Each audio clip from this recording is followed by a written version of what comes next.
আসসালামু আলাইকুম। আমি মোহাম্মদ ওবায়দুল্লাহ আল মামুন। আপনাদের সামনে আজকে আমি আমার একটা অনলাইন ক্লাস ভিডিও শেয়ার করতে যাচ্ছি। এই ভিডিওতে তেমন কিছু আমরা আঁকাবো না। শুধু জাস্ট একটা ফুল আঁকাবো। এই ফুলটা আমরা অয়েল পেস্টেলে কালার করে দেখাবো। এটা আসলে ছোটদের ক্লাস। আমার এই অনলাইন ক্লাসে শুধু ২ জন উপস্থিত ছিল। তারা ২ জনে বাইরে থাকে। ওরা ২ ভাই বোন ক্লাস করে। তাই একজন হচ্ছে ছোট জনের নাম হচ্ছে আয়ান। ওর জন্যই মূলত এই ফুলটা আমি এঁকেছিলাম।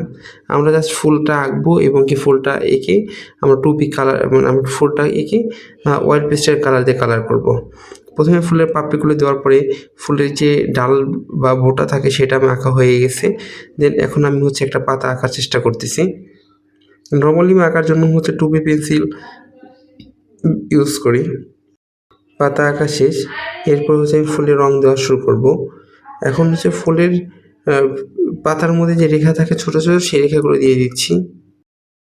এখন ফুলে যে রংটা দিব, ফুলের মাঝখানে হচ্ছে রেড কালার এবং তার পাশ দিয়ে হচ্ছে অরেঞ্জ কালার দিব। অরেঞ্জ কালার দেওয়া হয়ে গেলে তারপরে আমি সাইড দিয়ে হচ্ছে ইয়েলো কালার দিব। অয়েল পেস্টেলের রং করার কিছু সুবিধা আছে। এই রংটা খুব সহজে মিক্সিং করা যায় এবং কি যেহেতু রংটা একটু মোটা চকের মতো, খুব সহজে যেকোনো কিছু খুব দ্রুত রং করা যায়। এখানে পেন্সিল কালার বা অন্য কোনো কালার হলে এত দ্রুত রং করা সম্ভব ছিল না বা একটু কষ্ট হয়। সেই জায়গা থেকে অয়েল পেস্টেলের রং করার অনেক সুবিধা আছে। অয়েল পেস্টেলের রঙে কিছু অসুবিধাও আছে যে কোনো রংটা খুব সহজে ভেঙে যায়, হাত নোংরা হয়ে যায়, পেপারের রং আশেপাশে ছড়ায় পড়ে তখন কিন্তু অত ভালো লাগে না দেখতে, সুন্দর লাগে না।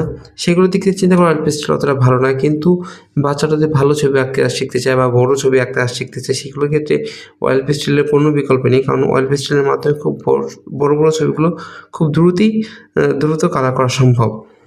আমার এই ছবিটা হচ্ছে রং করা শেষ। পাতা রং করেছি। পাতার মধ্যে ২ টা কালার ইউজ লাইট গ্রিন এবং ডার্ক গ্রিন।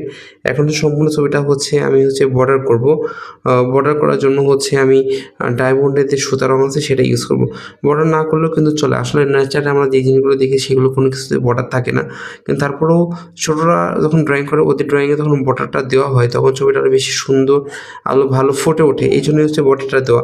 আসলে বর্ডারের কোনো প্রয়োজন নেই। বর্ডার না দিলেও ছবিটা কিন্তু হয়। তারপর ছোটদের ক্ষেত্রে বর্ডার কেন দিচ্ছি? যাতে ছবিটা আরও সুন্দর আরও ফুটে ওঠে এইজন্যই বর্ডারটা দেওয়া। আজকের আঁকা এই ছবিটা আপনাদের কাছে কেমন লেগেছে অবশ্যই সেটা কমেন্ট করে জানাবেন। আর আপনারা যদি এই ধরনের ভিডিও পেতে চান সেটাও কমেন্ট করে জানাবেন যাতে আমি এই ধরনের ভিডিওগুলো আপনাদের দিতে পারি।